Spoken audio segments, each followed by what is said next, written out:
जय श्री हरि। प्यारे भक्तों, आज गुरुवार के दिन श्रवण करें श्री सत्यनारायण भगवान की व्रत कथा।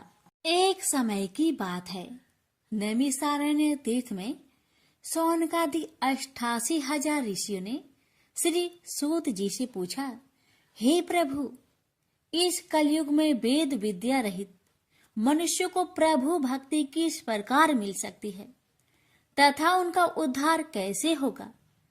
हे मुनि श्रेष्ठ, कोई ऐसा तप बताइए जिससे थोड़े समय में ही पुण्य मिले और मनोवांछित फल भी मिल जाए। इस प्रकार की कथा सुनने की हम इच्छा रखते हैं। सर्व शास्त्रों के ज्ञाता सूत जी बोले, हे वैष्णवों, मैं पूज्य आप सभी ने प्राणियों के हित की बात पूछी है, इसलिए मैं एक श्रेष्ठ व्रत को आप लोगों को बतलाऊंगा जिसे नारद जी ने लक्ष्मी नारायण जी से पूछा था और लक्ष्मीपति ने मुनि श्रेष्ठ नारद जी से कहा था। आप सब इसे ध्यान से सुनिए। एक समय की बात है, योगीराज नारद जी दूसरों के हित की इच्छा लिए अनेकों लोकों में घूमते हुए मृत्यु लोक में आ पहुंचे।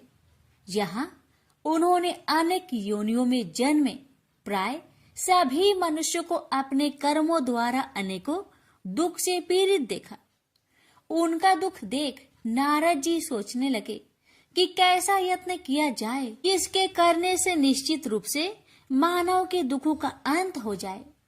इसी विचार पर मनन करते हुए वह विष्णु लोक में गए। वह देवों के इस भगवान नारायण की स्तुति करने लगे, जिनके हाथों में शंख, चक्र, गदा और पद्म थे, गले में वरमाला पहने हुए थे। स्तुति करते हुए नारद जी बोले, हे भगवान, आप अत्यंत शक्ति से संपन्न हैं। मन तथा वाणी भी आपको नहीं पा सकती है। आपका यदि मध्य तथा अंत नहीं है, निर्गुण स्वरूप सृष्टि के कारण भक्तों के दुख को दूर करने वाले आपको मेरा नमस्कार है। नारद जी की स्तुति सुन विष्णु भगवान बोले, हे मुनि श्रेष्ठ, आपके मन में क्या बात है? आप किस काम के लिए पधारे हैं, उसे निसंकोच कहो। इस पर नारद मुनि बोले कि मृत्यु लोक में अनेक योनियों में जन्मे मनुष्य अपने कर्मों के द्वारा अनेकों दुख से दुखी हो रहे हैं। हे नाथ, आप मुझ पर दया रखते हैं तो बताइए कि वो मनुष्य थोड़े प्रयास से ही अपने दुखों से कैसे छुटकारा पा सकते हैं। श्री हरि बोले, हे नारद, मनुष्य की भलाई के लिए तुमने बहुत ही अच्छी बात पूछी है, जिसके करने से मनुष्य मोह से छूट जाता है। वह बात मैं कहता हूँ, उसे सुनो। स्वर्ग लोक व मृत्यु लोक दोनों में एक दुर्लभ उत्तम व्रत है जो पुण्य देने वाला है। आज प्रेम वश होकर मैं उसे तुमसे कहता हूँ। श्री सत्यनारायण भगवान का यह व्रत अच्छी तरह विधान पूर्वक करके मनुष्य तुरंत ही यहाँ सुख भोग कर मरने पर मोक्ष पाता है। श्री हरि के वचन सुन नारद जी बोले कि उस व्रत का फल क्या है और उसका विधान क्या है। यह व्रत किसने किया था, इस व्रत को किस दिन करना चाहिए, सभी कुछ विस्तार से बताए। नारद की बात सुनकर श्री हरि बोले, दुख व शोक को दूर करने वाला यह व्रत सभी स्थानों पर विजय दिलाने वाला है। मानव को भक्ति व श्रद्धा के साथ शाम को श्री सत्यनारायण की पूजा धर्म परायण होकर ब्राह्मणों व बंधुओं के साथ करनी चाहिए। भक्ति भाव से ही नैवेद्य केले का फल, घी, दूध और गेहूं का आटा सवाया ले। गेहूं के स्थान पर साठी का आटा, शक्कर तथा गुड़ लेकर वह सभी भक्षण योग्य पदार्थों को मिलाकर भगवान का भोग लगाए। ब्राह्मणों सहित बंधु बांधवों को भी भोजन कराए। उसके बाद स्वयं भोजन करे और भजन कीर्तन के साथ भगवान की भक्ति में लीन हो जाए। इस तरह से सत्यनारायण भगवान का यह व्रत करने पर मनुष्य की सारी इच्छाएं निश्चित रूप से ही पूरी होती है। इस कली काल अर्थात कलयुग में मृत्यु लोक में मोक्ष का यही एक सरल उपाय है। इति श्री सत्यनारायण व्रत कथा प्रथम अध्याय संपूर्ण। श्रीमन नारायणे नारायणे नारायण, भज मन नारायणे नारायणे नारायण। श्री सत्यनारायण भगवान की जय। सूत जी बोले, हे ऋषियों, जिसने पहले समय में इस व्रत को किया था उसका इतिहास कहता हूँ, ध्यान से सुनो। सुंदर काशीपुरी नगरी में एक अत्यंत निर्धन ब्राह्मण रहता था। भूख प्यास से परेशान हुआ धरती पर घूमता रहता था। ब्राह्मणों से प्रेम करने वाले भगवान ने एक दिन ब्राह्मण का भेष धारण कर उसके पास जाकर पूछा, हे ब्रीप, नित्य दुखी होकर तुम पृथ्वी पर क्यों घूमते हो? दीन ब्राह्मण बोला, मैं निर्धन ब्राह्मण हूँ, भिक्षा के लिए धरती पर घूमता हूँ। हे भगवान, यदि आप इसका कोई उपाय जानते हो तो बताइए। वृद्ध ब्राह्मण कहता है कि सत्यनारायण भगवान मनोवांछित फल देने वाले हैं, इसलिए तुम उनका पूजन करो। इसे करने से मनुष्य सभी दुखों से मुक्त हो जाता है। वृद्ध ब्राह्मण बनकर आए सत्यनारायण भगवान उस निर्धन ब्राह्मण को व्रत का सारा विधान बताकर अंतर्ध्यान हो गए। मन ही मन सोचने लगा कि जिस व्रत को वृद्ध ब्राह्मण करने को कह गया है मैं उसे जरूर करूंगा। यह निश्चय करने के बाद उसे रात में नींद नहीं आई। वह सवेरे उठकर सत्यनारायण भगवान के व्रत का निश्चय कर भिक्षा के लिए चला गया। उस दिन निर्धन ब्राह्मण को भिक्षा में बहुत धन मिला, जिससे उसने बंधु बांधवों के साथ मिलकर श्री सत्यनारायण भगवान का व्रत संपन्न किया। भगवान सत्यनारायण का व्रत संपन्न करने के बाद वह निर्धन ब्राह्मण सभी दुखों से छूट गया और अनेक प्रकार की संपत्तियों से युक्त हो गया। उसी समय से यह ब्राह्मण हर माह इस व्रत को करने लगा। इस तरह से सत्यनारायण भगवान के व्रत को जो भी मनुष्य करेगा वह सभी प्रकार के पापों से छूटकर मोक्ष को प्राप्त होगा। जो मनुष्य इस व्रत को करेगा वह भी सभी दुखों से मुक्त हो जाएगा। सूत जी बोले कि इस तरह से नारद जी से नारायण जी का कहा हुआ श्री सत्यनारायण व्रत को मैंने तुमसे कहा। हे वृपो, मैं अब और क्या कहूँ? ऋषि बोले, हे मुनिवर, संसार में उस व्रीप से सुनकर और किस किस ने इस व्रत को किया, हम सब इस बात को सुनना चाहते हैं। इसके लिए हमारे मन में श्रद्धा का भाव है। सूत जी बोले, हे मुनियों, जिसने इस व्रत को किया है वह सब सुनो। एक समय वही व्रीप धन व ऐश्वर्य के अनुसार अपने बंधु बांधवों के साथ इस व्रत को करने को तैयार हुआ। उसी समय एक लकड़ी बेचने वाला बूढ़ा आदमी आया और लकड़ियां बाहर रखकर अंदर ब्राह्मण के घर में गया। प्यास से दुखी वह लकड़हारा उनको व्रत करते देख व्रीप को नमस्कार कर पूछने लगा कि आप यह क्या कर रहे हैं तथा इसे करने से क्या फल मिलेगा, कृपया मुझे भी बताइए। ब्राह्मण ने कहा कि सब मनोकामनाओं को पूरा करने वाला यह सत्यनारायण भगवान का व्रत है। इनकी कृपा से ही मेरे घर में धन्य धान्य आदि की वृद्धि हुई है। व्रीप से सत्यनारायण व्रत के कथा के बारे में जानकर लकड़हारा बहुत प्रसन्न हुआ। चरणामृत लेकर वह प्रसाद खाने के बाद वह अपने घर गया। लकड़हारे ने अपने मन में संकल्प किया कि आज लकड़ी बेचने से जो धन मिलेगा उसी से श्री सत्यनारायण भगवान का उत्तम व्रत करूंगा। मन में इस विचार को ले बूढ़ा आदमी सिर पर लकड़ियां रख उस नगर में बेचने गया जहां धनी लोग ज्यादा रहते थे। उस नगर में उसे अपनी लकड़ियों का दाम पहले से 4 गुना अधिक मिलता है। बूढ़ा प्रसन्नता के साथ दाम लेकर केले, शक्कर, घी, दूध, दही और गेहूं का आटा ले और सत्यनारायण भगवान की व्रत की अन्य सामग्रियां लेकर अपने घर गया। वहां उसने अपने बंधु बांधवों को बुलाकर विधि विधान से सत्यनारायण भगवान का पूजन और व्रत किया। इस व्रत के प्रभाव से वह बूढ़ा लकड़हारा धन पुत्र आदि से युक्त होकर संसार के समस्त सुख भोग अंत काल में बैकुंठ धाम को चला गया। इति श्री सत्यनारायण व्रत कथा 2 अध्याय संपूर्ण। श्रीमन नारायण नारायण नारायण भज मन नारायण नारायण नारायण। श्री सत्यनारायण भगवान की जय। सूत जी बोले, हे श्रेष्ठ मुनियों, अब आगे की कथा कहता हूँ। पहले समय में उल्कामुख नाम का एक बुद्धिमान राजा था। वह सत्य वक्ता और जितेंद्रिय था। प्रतिदिन देव स्थानों पर जाता और निर्धनों को धन देकर उनके कष्ट दूर करता था। उसकी पत्नी कमल के समान मुख वाली तथा सती साध्वी थी। भद्रशिला नदी के तट पर उन दोनों ने श्री सत्यनारायण भगवान का व्रत किया। उसी समय साधु नाम का एक वैश्य आया। उसके पास व्यापार करने के लिए बहुत सा धन भी था।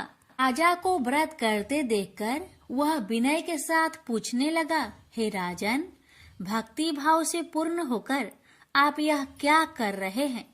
मैं सुनने की इच्छा रखता हूँ, तो आप मुझे बताए।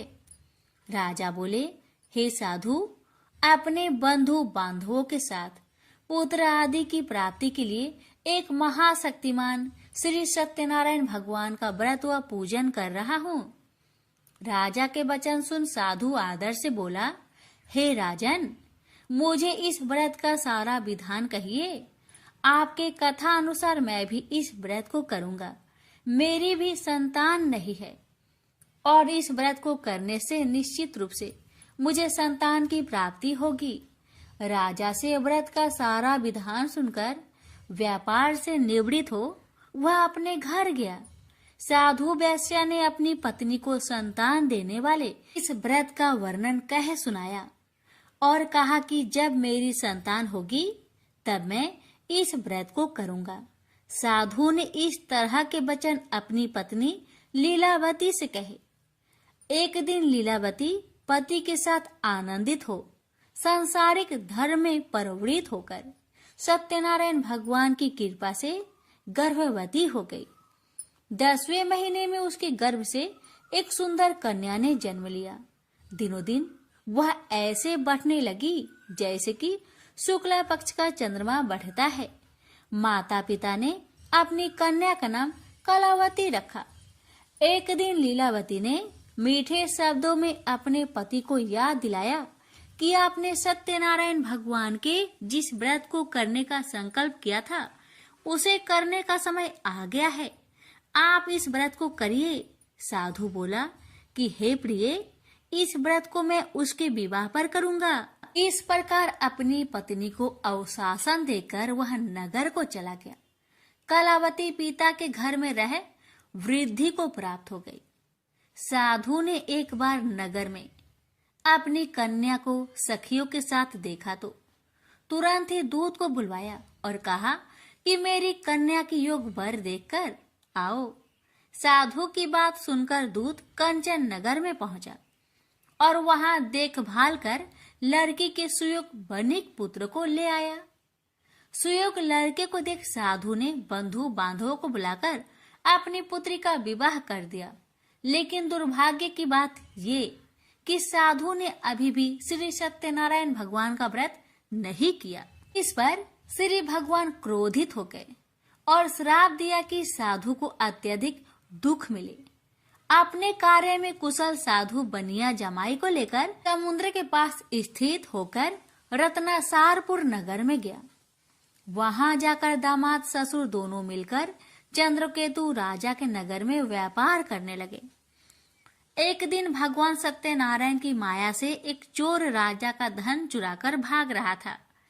उसने राजा के सिपाहियों को अपना पीछा करते देख चुराया हुआ धन वहां रख दिया जहां साधु अपने जामाई के साथ ठहरा हुआ था। राजा के सिपाहियों ने साधु वैश्य के पास राजा का धन पड़ा देखा तो वह ससुर जामाई दोनों को बांधकर प्रसन्नता से राजा के पास ले गए और कहा कि उन दोनों चोरों को हम पकड़ लाए हैं, आप आगे की कार्यवाही की आज्ञा दे। राजा की आज्ञा से उन दोनों को कठिन कारावास में डाल दिया गया और उनका सारा धन भी उनसे छीन लिया गया। श्री सत्यनारायण भगवान के शराप से साधु की पत्नी भी बहुत दुखी हुई। घर में जो धन रखा था उसे चोर चुरा ले गए। शारीरिक तथा मानसिक पीड़ा व भूख प्यास से अति दुखी हो अन्न की चिंता में कालावती के ब्राह्मण के घर गई। वहां उसने श्री सत्यनारायण भगवान का व्रत होते देखा। फिर कथा भी सुनी।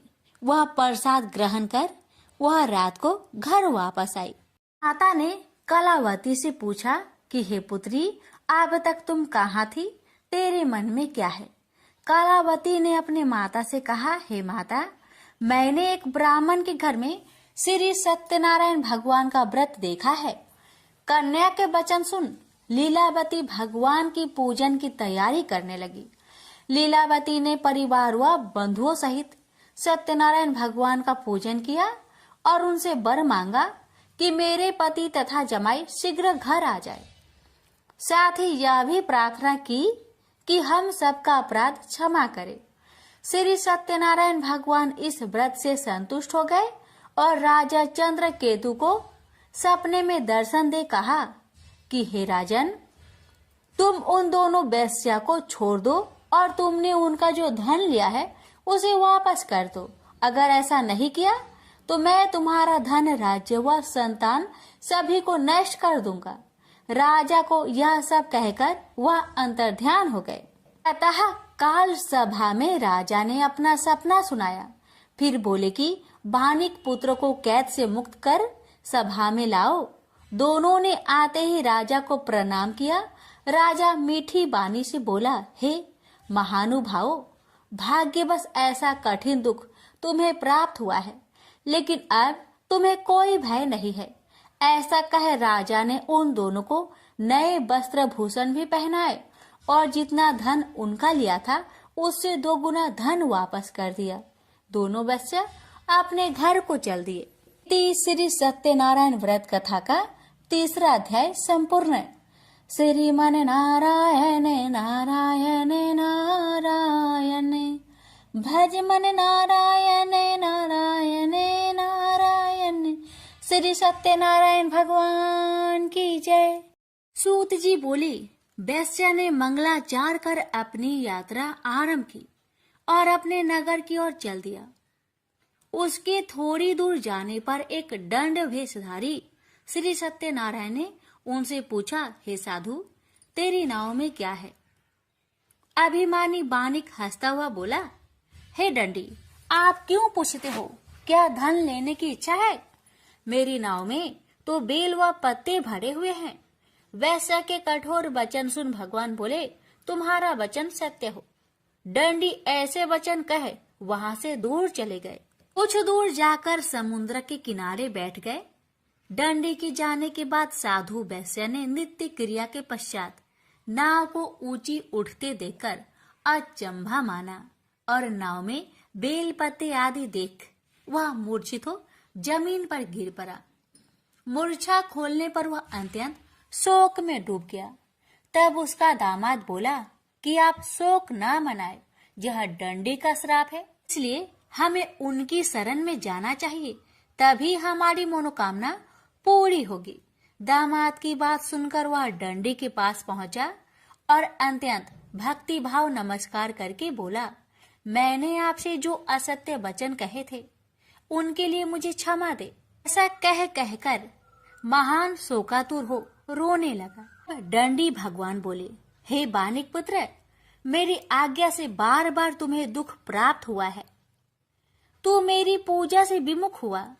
साधु बोला, हे भगवान, आपकी माया से ब्रह्मा आदि देवता भी आपके रूप को नहीं जानते, तब मैं अज्ञानी कैसे जान सकता हूँ? आप प्रसन्न होइए, अब मैं सामर्थ्य के अनुसार आपकी पूजा करूंगा। मेरी रक्षा करो और पहले के समान नौका में धन भर दो। साधु वैश्य के भक्ति पूर्वक वचन सुनकर भगवान प्रसन्न हो गए और उसकी इच्छा अनुसार वरदान देकर अंतर्ध्यान हो गए। ससुर जमाई जब नाव पर आए तो नाव धन से भरी हुई थी। फिर वही अपने अन्य साथियों के साथ सत्यनारायण भगवान का पूजन कर अपने नगर को चल दिए।